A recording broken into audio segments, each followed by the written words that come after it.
ಆ ಗ್ರಾಮದಲ್ಲಿ ಜನರು ಮನೆಯಲ್ಲಿ ನೆಮ್ಮದಿಯಿಂದ ಊಟ ಮಾಡೋದಿರಲಿ, ನೆಮ್ಮದಿಯಿಂದ ಮಲಗೋಕ್ಕೂ ಆಗದಂತಹ ಪರಿಸ್ಥಿತಿ ನಿರ್ಮಾಣವಾಗಿದೆ. ಮನೆಯಲ್ಲಿ ಎಲ್ಲೇ ಮುಟ್ಟಿದರೂ ಧೂಳು ಅಂಟಿಕೊಳ್ಳುತ್ತಿದ್ದು ಧೂಳು ಗ್ರಾಮಸ್ಥರ ನೆಮ್ಮದಿ ಹಾಳು ಮಾಡಿದೆ. ಹಗಲು ರಾತ್ರಿ ಎನ್ನದೇ ಗ್ರಾಮದಲ್ಲಿ ಟ್ರ್ಯಾಕ್ಟರ್ಗಳು ಓಡಾಡುತ್ತಿದ್ದು ಟ್ರ್ಯಾಕ್ಟರ್ಗಳ ಶಬ್ದದ ಜೊತೆಗೆ ಧೂಳಿನಿಂದಾಗಿ ಗ್ರಾಮಸ್ಥರು ಬೇಸತ್ತು ಹೋಗಿದ್ದು ಅಧಿಕಾರಿಗಳಿಗೆ ಇಡಿ ಶಾಪ ಹಾಕ್ತಿದ್ದಾರೆ. ಹಾಗಿದ್ರೆ ಗ್ರಾಮಸ್ಥರ ಈ ಸ್ಥಿತಿಗೆ ಕಾರಣ ಏನು ಅಂತೀರಾ? ಈ ಸ್ಟೋರಿ ನೋಡಿ.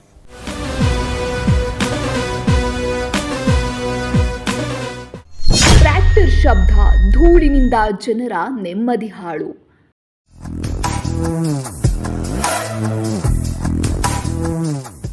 ಹೊನ್ನಾಳಿ ತಾಲೂಕಿನ ಕುಂಬಳೂರು ಗ್ರಾಮದ ಗೋಳು ದೇವರಿಗೆ ಪ್ರೀತಿ.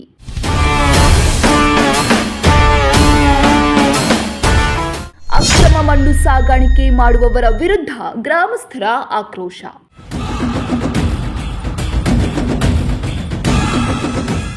ಅಕ್ರಮ ನಡೆಯುತ್ತಿದ್ದರೂ ಕಂಡು ಕಾಣದಂತಿರುವ ಅಧಿಕಾರಿಗಳು.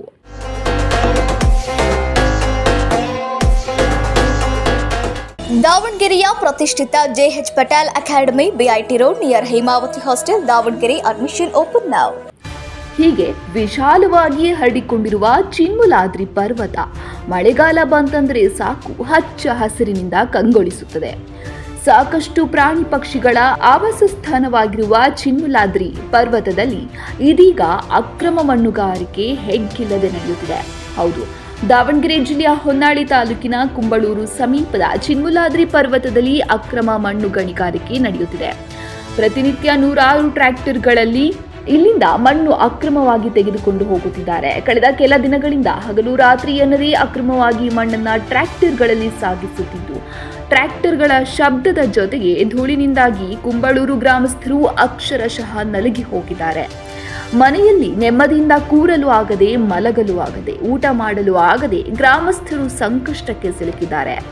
ಟ್ರ್ಯಾಕ್ಟರ್ ಶಬ್ದದ ಜೊತೆಗೆ ಧೂಳನ್ನು ನಿಯಂತ್ರಿಸಲು ಟ್ರ್ಯಾಕ್ಟರ್ ಗ್ರಾಮದ ಒಳಗೆ ಬಾರದಂತೆ ಗ್ರಾಮಸ್ಥರು ಅಡ್ಡ ಹಾಕಿದರೆ ಟ್ರ್ಯಾಕ್ಟರ್ ಚಾಲಕರು ಗ್ರಾಮಸ್ಥರೊಂದಿಗೆ ಜಗಳ ತೆಗೆಯುವುದರ ಜೊತೆಗೆ ರಸ್ತೆಗೆ ಟ್ಯಾಕ್ಸ್ ಕಟ್ತೀವಿ ಎಂದು ದಬ್ಬಾಳಿಕೆ ಮಾಡುತ್ತಾರಂತೆ. ಇದರಿಂದಾಗಿ ಗ್ರಾಮಸ್ಥರು ಹಾಗೂ ಟ್ರ್ಯಾಕ್ಟರ್ ಚಾಲಕನ ನಡುವೆ ಸಾಕಷ್ಟು ಬಾರಿ ಗಲಾಟೆಗಳು ಕೂಡ ನಡೆದಿವೆ ಎನ್ನುತ್ತಾರೆ ಗ್ರಾಮಸ್ಥರು. ಸರ್, ಇದು ಚಿನ್ಮುಲಾದ್ರಿ ಬೆಟ್ಟ ಅಂತ ಹೇಳಿ ಬಹಳ ಪ್ರಕೃತಿಗೆ ಹೆಸರುವಾಸಿಯಾಗಿರ್ತಕ್ಕಂಥ ಬೆಟ್ಟ. ಇವತ್ತೇನಾಗೈತಪ್ಪ ಅಂತ ಹೇಳಿದರೆ ಆ ಬೆಟ್ಟವನ್ನು ಅಗದು ಜನ ಸಾವಿರಾರು ಟ್ಯಾಕ್ಟ್ರಿಗಳು ಈಗ 2 ತಿಂಗಳಿಂದ ಹೊಡಿತಿದ್ದಾರೆ. ಗೊತ್ತಾಯ್ತರ? ಇದರಿಂದ ಏನಾಗಬೇಕು, ಇಲ್ಲಿ ಅಕ್ಕಪಕ್ಕದ ಮನೆಯಲ್ಲಿ ಡಸ್ಟ್ ಅಲರ್ಜಿ ಸರ್, ಓದುವಂಥ ಮಕ್ಕಳಿಗೂ ಕೂಡ ತೊಂದರೆ, ಆಮೇಲೆ ಅಡುಗೆ ಮಾಡಿರ್ತಕ್ಕಂಥ ಇದು ಎಲ್ಲ ತೊಂದರೆ ಸರ್. ಆಮೇಲೆ ರಾತ್ರಿ 2 ಗಂಟೆಯಿಂದಲೇ ಇಲ್ಲಿ ಸಾವಿರಾರು ಟ್ಯಾಕ್ಟ್ರಿಗಳು ಸುಮ್ಮನೆ ಹೋಗ್ತಾನೆ ಇರ್ತಾವೆ. ಏನಾರು ಅಡ್ಡಾಕಿ ಕೇಳಿದರೆ ಏನಾಗ್ತದಪ್ಪ ಅಂತ ಹೇಳಿದರೆ ನಾವು ರೋಡ್ಗೆ ಟ್ಯಾಕ್ಸ್ ಕಟ್ತಾ ಇದ್ದೀವಿ, ನಾವು ಹೊಡಿತಾ ಇದ್ದೀವಿ ಅಂತ ಹೇಳಿ ದೌರ್ಜನ್ಯನೇ ಮಾಡ್ತಾರೆ ಜನರ ಮೇಲೆ. ಹೆಣ್ಣು ಮಕ್ಕಳಂತೂ ಯಾರೂ ಹೇಳಂಗಿಲ್ಲ ಸರ್. ಹೆಣ್ಣು ಮಕ್ಕಳು ಪ್ರತಿಯೊಬ್ಬರು ಸಾಪಳಿಸ್ತಾರೆ ಅವ್ರಿಗೆ. ಗೊತ್ತಾಯ್ತಾ? ಈ ರೀತಿ ಇದೆ ಸರ್. ಇದರಿಂದ ಮುಕ್ತಿ ಕೊಡ್ರಿ. ಇದನ್ನು ತಾಲೂಕಿನ ಅಧಿಕಾರಿಗಳು ಇದ್ರ ಬಗ್ಗೆ ಗಮನ ತಗೊಂಡು ಇಲ್ಲಿ ಓಡಾಡ್ತಾ ಇರ್ತಕ್ಕಂಥದಕ್ಕೆ ಒಂದು ಮುಕ್ತಿ ಕೊಡಿಸ್ರಿ. ಶಬ್ದದಿಂದ ಇಲ್ಲಿ ಮಕ್ಕಳಿಗೂ ಹೆಣ್ಣು ಮಕ್ಕಳಿಗೂ ತೊಂದರೆ ಆಗ್ತಾಯಿದೆ. ಆಮೇಲೆ ಕರ್ಕಶ ಶಬ್ದದಿಂದ ಹುಟ್ಟುವಂಥ ಮಕ್ಕಳಿಗೂ ಕೂಡ ತೊಂದರೆ ಆಗ್ತೈತಿ. ಇದು ಮುಂದಿನ ಪೀಳಿಗೆಗೆ ಭಾಳ ತೊಂದರೆ ಆಗ್ತಾ ಇರ್ತಕ್ಕಂಥದ್ದನ್ನು ನಾವು ಹೇಳ್ಬೋದು. ಇದನ್ನು ತಾಲೂಕಿನ ಅಧಿಕಾರಿಗಳು ಇದರ ಬಗ್ಗೆ ಗಮನ ತಗೊಂಡು ಇಲ್ಲಿ ಕುಂಬಳೂರು ಜನರಿಗೆ ಓಡಾಡ್ತಾ ಇರ್ತಕ್ಕಂಥ ಒಂದು ದಾರಿ ಅಕ್ಕಪಕ್ಕದಲ್ಲಿ ಇರ್ತಕ್ಕಂಥ ಮನೆಗಳಿಗೆ ತೊಂದರೆ ಆಗೋದನ್ನು ಇದನ್ನು ಪೂರ್ಣ ಸರಿಪಡಿಸ್ಬೇಕು ಅಂತ ಹೇಳಿ ಅವರಲ್ಲಿ ನಾವು ವಿನಂತಿ ಮಾಡ್ಕೊಳ್ತೀವಿ ಸರ್. ಈಗ ಸುಮಾರು 2 ತಿಂಗಳಿಂದ ನಮ್ಮೂರು ಗುಡ್ಡ ಇದೆ. ಅದು ಒಂದು ನೈಸರ್ಗಿಕ ಸಂಪತ್ತು ಗುಡ್ಡ ಅಂದರೆ. ಅದರಿಂದನೇ ಇವತ್ತು ನಮ್ಮೂರಿಗೆ ಒಂದು ಮಳೆ ಆಗ್ತಿರೋದು ಅದರಿಂದನೇ ಅಂತ ಹೇಳಲಿಕ್ಕೆ ಇಚ್ಛೆಪಡಿಸ್ತೀನಿ. ಅಂಥ ಒಂದು ಒಳ್ಳೆ ನೈಸರ್ಗಿಕ ಸಂಪತ್ತನ್ನು ಹಾಳು ಮಾಡ್ತಿದ್ದಾರೆ. ದಿನ 1 ಗಂಟೆ, ರಾತ್ರಿ 1 ಗಂಟೆಗೆ ಹೋಗ್ತಾರೆ, ಬೆಳಗ್ಗೆ 8, 9, 10 ಗಂಟೆ ತನಕ ಹೊಡ್ಕೊಳ್ತಾರೆ, ಆಮೇಲೆ ಮನೆಗೆ ಹೋಗ್ತಾರೆ.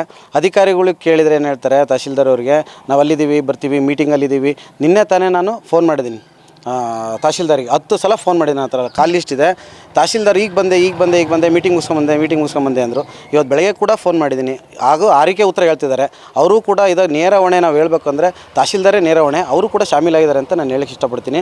ಇದರಿಂದ ಎಷ್ಟು ತೊಂದರೆ ಆಗ್ತಿದೆ ಅಂದರೆ ಮಕ್ಕಳಿಗೆ ಮಲಗೋಕ್ಕಾಗ್ತಾಯಿಲ್ಲ. ರಾತ್ರಿ ಎಲ್ಲ ಮಲ್ಕೊಂಡು ಸಣ್ಣ ಪಾಪುಗಳೆಲ್ಲ ಎದ್ದೇಳ್ತಿದ್ದಾರೆ. ಡಸ್ಟಿಂದ ಊರಾಗಿರೋರು ಇರೋಕ್ಕಾಗ್ತಾಯಿಲ್ಲ. ಆ ಥರ ತುಂಬ ಸಮಸ್ಯೆಗಳಿದ್ದಾವೆ. ಆದ ಕಾರಣ ನಾನು ಒಬ್ಬ ಗ್ರಾಮಸ್ಥನಾಗಿ ನಾನೊಬ್ಬ ಜನಪ್ರತಿನಿಧಿಯಾಗಿದ್ದೆ. ಆದ ಕಾರಣ ನಾನು ಇವತ್ತು ಎಲ್ಲ ಏನಾರು ಮಾಡಲೇಬೇಕು ಅಂತೇಳಿ ಎಲ್ಲರೂ ಫೋನ್ ಮಾಡಿದರು.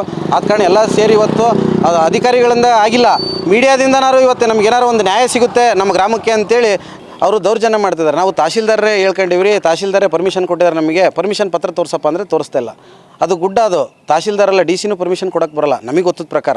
ಆದರೆ ಅವ್ರು ಕೇಳಿದರೆ ನಾವು ತಹಶೀಲ್ದಾರ್ ಹತ್ರ ಲೆಟ್ರ್ ಐತಿ ನಮ್ಮ ಹತ್ರ, ನಾವು ಬುಕ್ ಮಾಡ್ಕೊಂಡಿವಿ, ನಾವು ತಹಶೀಲ್ದಾರ್ ಸರಿ ಮಾಡ್ಕೊಂಡಿವಿ ಅಂತ ಹೇಳ್ತಾರೆ. ಈಗ ಅಧಿಕಾರಿಗಳೇ, ಒಬ್ಬ ತಾಲೂಕು ದಂಡಾಧಿಕಾರಿನೇ ಬುಕ್ ಮಾಡ್ಕೊಂಡಾರೆ ಅಂದರೆ ಇನ್ನೇನು ಹೇಳೋಕ್ಕೆ ಸಾಧ್ಯ? ಸಾರ್ವಜನಿಕರು ಯಾರೂ ಮಾತಾಡೋಕ್ಕಾಗಲ್ಲ. ಟ್ರ್ಯಾಕ್ಟರ್ಗಳಲ್ಲಿ ಅಕ್ರಮ ಮಣ್ಣು ಸಾಗಾಟ ಮಾಡುವುದರ ಜೊತೆಗೆ ಟ್ರ್ಯಾಕ್ಟರ್ಗಳಲ್ಲಿ ಟೇಪ್ ರಿಕಾರ್ಡರ್ ಹಾಕಿಕೊಂಡು ಟ್ರ್ಯಾಕ್ಟರ್ ಜೋರಾಗಿ ಹೊಡ್ಕೊಂಡು ಹೋಗ್ತಾರೆ. ಇದರಿಂದಾಗಿ ರಸ್ತೆಯಲ್ಲಿನ ಧೂಳೆಲ್ಲ ಮನೆ ಸೇರುತ್ತಿದ್ದು ವಯಸ್ಸಾದವರು, ಚಿಕ್ಕ ಚಿಕ್ಕ ಮಕ್ಕಳು ಅನಾರೋಗ್ಯಕ್ಕೆ ಒಳಗಾಗಬೇಕಾದ ಪರಿಸ್ಥಿತಿ ನಿರ್ಮಾಣವಾಗಿದೆ ಎಂದು ಮಹಿಳೆಯರು ಬೇಸರ ವ್ಯಕ್ತಪಡಿಸಿದರು.